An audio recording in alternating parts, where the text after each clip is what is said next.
नमस्कार, आपका स्वागत है इन खबर में और मैं हूं आशुकेश तिवारी। आज हम बात करने वाले हैं कोविड के एक्सई वेरिएंट को लेके। आपको बता दें कि कोरोना वायरस का कहर एक बार फिर से दिल्ली के ऊपर नहीं पूरे देश में बढ़ते नजर आ रहा है और इसको देखते हुए दिल्ली सरकार और अलग अलग विभाग अपनी तरफ से सभी कार्य कर रहे हैं कि कोविड को कम किया जा सके। अभी यह भी बताया जा रहा है कि एक और नई गाइडलाइन जारी की जाएगी जो कि मास्क को फिर से शायद मैंडेटरी कर सकता है और लोगों को एक बार फिर से हिदायत दी जाएगी कि अगर उनको सर्दी खांसी जुकाम या फिर कोई भी कोविड से रिलेटेड सिम्टम दिखाई पड़ते हैं तो वो जाके आरटीपीसीआर टेस्ट करा ले। लेकिन बहरहाल आरटीपीसीआर टेस्ट के बाद से जब से कोविड का एक्सी वेरिएंट आया तब से जीनोम सीक्वेंसिंग की भी बात कही जा रही है। देश के अलग अलग राज्यों में अलग अलग जीनोम सीक्वेंसिंग के ऐसा कह सकते हैं कि लैब खोले जा रहे हैं, प्राइवेट लैब्स भी खोले जा रहे हैं। लेकिन अब जब हमने आरटीपीसीआर के बारे में सुन लिया और अब जब जीनोम सीक्वेंसिंग की बात आ रही है जिससे कि यह पता लगाया जाता है आरएनए और डीएनए को अलग करके कि कोविड का ये कौन सा वेरिएंट है, इसी के बारे में आज हम चर्चा करने वाले हैं और आज हम आपको बताएंगे कि आखिर जीनोम सीक्वेंसिंग कैसे होती है। चलिए सबसे पहले आपको बता देते हैं कि जीनोम सीक्वेंसिंग कैसे होती है, कब होती है और इसको करने से क्या क्या फायदे मिलते हैं और कोविड का जो वेरिएंट होता है उसे कैसे पहचान मिलती है।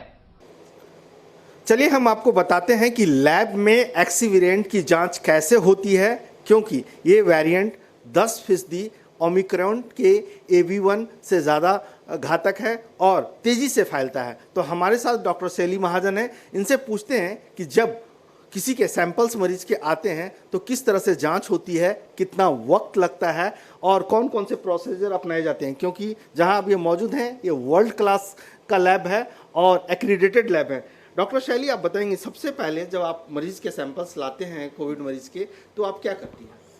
तो सबसे पहले जब सैंपल्स आते हैं वो एक BSL हुड में ओपन किए जाते हैं, क्योंकि प्रिज्यूम्ड होता है कि वो इन्फेक्टिव सैंपल्स हैं।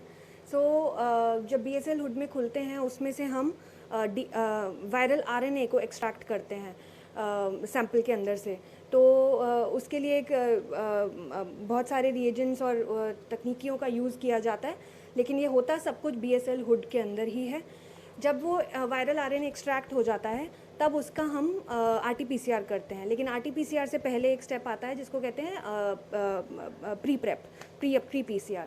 चलिए हम देखते हैं कि इसके बाद जब आप बाहर निकाल लेती हैं RNA और DNA को, उसके बाद किस तरह से आप लाइब्रेरी में इसकी तैयारी करते हैं, बताएंगे? यहाँ पर आप लिखा हुआ है PC लाइब्रेरी प्रिपरेशन, कैसे प्रिपेयर करती हैं? तो लाइब्रेरी प्रिपरेशन RT-PCR का पार्ट नहीं होता है। प्री PCR जो है उसके अंदर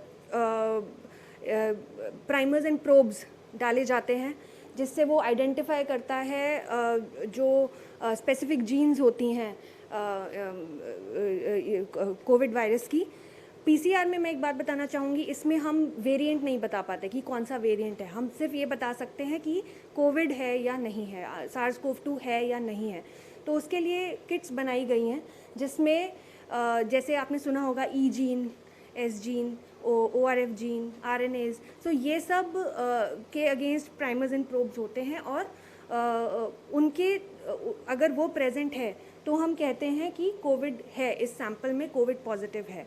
तो ये जो प्राइमर्स प्रोब्स हम ऐड करते हैं वो पार्ट होता है प्री PCR जो हम इस कमरे में करते हैं, और फिर वो एक PCR प्लेट में डाला जाता है और RT-PCR के अंदर हम उसको डालते हैं और RT-PCR के बाद हम ये डायग्नोज करते हैं कि ये पेशेंट कोविड पॉजिटिव है या कोविड नेगेटिव है। मतलब RT-PCR से पता चल जाता है, लेकिन जिस एक्सी वेरिएंट की आशंका जताई जा रही है, फोर्थ वेव की बात की जा रही है, तो उसके बाद आप क्या करते हैं? RT-PCR में कोविड पॉजिटिव हो गया, उसके बाद फिर आप क्या करते हैं? अभी तक की जो गाइडलाइंस हैं गवर्नमेंट की, उसके अकॉर्डिंग हम एज प्राइवेट लैब्स अभी तक हम RT-PCR पे ही रुक जाते हैं। हम सीक्वेंसिंग नहीं हमें अलाउड है अभी करना। वो तो जो पॉजिटिव सैंपल्स होते हैं आज की डेट में वो हम गवर्नमेंट की हब लेबॉरेटरीज जिनके साथ हमें अटैच किया गया है वहाँ हम भेज देते हैं। लेकिन अगर टेक्निकल मैं बात करूँ तो जो पॉजिटिव केसेस होते हैं, जो पॉजिटिव वायरल RNA हमने रखा है, हम उसको सेव करते हैं और उस पे हम सीक्वेंसिंग करते हैं। सीक्वेंसिंग का मतलब होता है कि जो वायरल RNA है उसको हम रीड करते हैं कि उसमें किस किस प्रकार की म्यूटेशंस हैं। तो जब कोई म्यूटेशन प्रेजेंट होती है उसको एग्जिस्टिंग डेटा के साथ कंपेयर किया जाता है और ये पता किया जाता है कि वो कौन सा वेरिएंट है। वेरिएंट का मतलब होता है किसी वायरस में कोई म्यूटेशन हुई और एक नया वायरस बन गया उसको बोलेंगे हम वेरिएंट, कोविड वेरिएंट।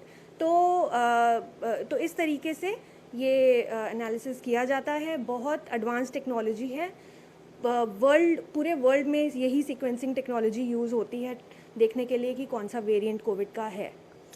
लेकिन जिस एक्सी वेरिएंट की बात कर रहे हैं इसके लिए जीनोम सीक्वेंसिंग किया जाता है। जीनोम सीक्वेंसिंग कैसे आप लोग करते हैं? और ये भी कहा जा रहा है कि ये वेरिएंट ऐसा वेरिएंट है जो स्पाइक प्रोटीन को भी कैच नहीं करता, उसको भी बाईपास कर जाता है। तो ऐसा मैं नहीं कहूँगी कि वो उसको बाईपास कर जाता है, बट ये होता है कि जैसे हमने डेल्टा क्रॉन, जब वो वेरिएंट आया था डेल्टा प्लस ओमिक्रॉन, तो कंटामिनेशन के चांसेस थोड़े ज़्यादा होते हैं। इस वजह से हमेशा इस वजह से अभी भी जो एक्सी वेरिएंट के लिए सीक्वेंसिंग होती है वो एक से ज़्यादा बार की जाती है नई लाइब्रेरी बनाकर, ताकि वो जो कंटामिनेशन के चांसेस हैं वो ना रहें और हमें बहुत क्लियरली पता चल जाए कि क्या ये BA.1 है, क्या ये BA.2 है, या उन दोनों का कॉम्बिनेशन है। सो ये रीज़न होता है। स्पाइक प्रोटीन डेफिनेटली हर वेरिएंट में चेंज हो सकता है, क्योंकि वो ही जज करता है कि उस वेरिएंट की कितनी पैथोजेनिसिटी है, मतलब कि वो कितना सिवियर या फिर कितना कंटेजियस वायरस बनेगा। तो ये कहना सही नहीं होगा कि वो स्पाइक प्रोटीन, जो उसका स्पाइक प्रोटीन है वो सीक्वेंसिंग को एस्केप कर जाता है, ऐसा नहीं होता। जस्ट कि एक प्रिकॉशन रखते हुए कि क्योंकि ये कॉम्बिनेशन ऑफ टू वेरिएंट्स है, तो उस प्रिकॉशन को मद्देनज़र रखते हुए एक्सी वेरिएंट की आज की डेट में सीक्वेंसिंग एक से ज़्यादा बार हो रही है। मतलब जीनोम सीक्वेंसिंग ज़्यादा बार करनी पड़ती है? जी, एक से ज़्यादा बार करनी पड़ती है, श्योर होने के लिए कि ये variant combination of to variants है या फिर पहले वाला ओमिक्रॉन वेरिएंट है।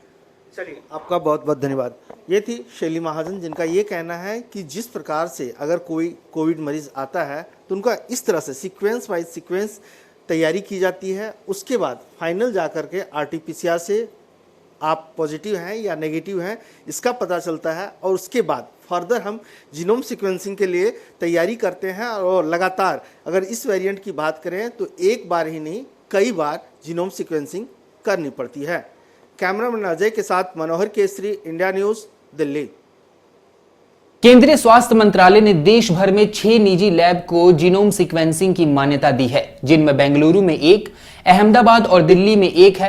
वहीं नॉर्थ इंडिया की इकलौती private genome sequencing lab Mahajan imaging and diagnostic labs lab के डायरेक्टर शैली महाजन के साथ लैब के अंदर बातचीत करी हमारे संवाददाता मनोहर केसरी ने, और आपको बताया कि कैसे कोरोना वायरस की जीनोम सीक्वेंसिंग जांच होती है और कैसे एक्सी वेरिएंट का पता लगाया जाता है। आपको यह जानकारी कैसी लगी हमें कमेंट बॉक्स में जरूर बताएं, और अगर वीडियो अच्छी लगी हो तो इसे लाइक करना, शेयर करना जरूर करें। इन खबर चैनल को सब्सक्राइब करें और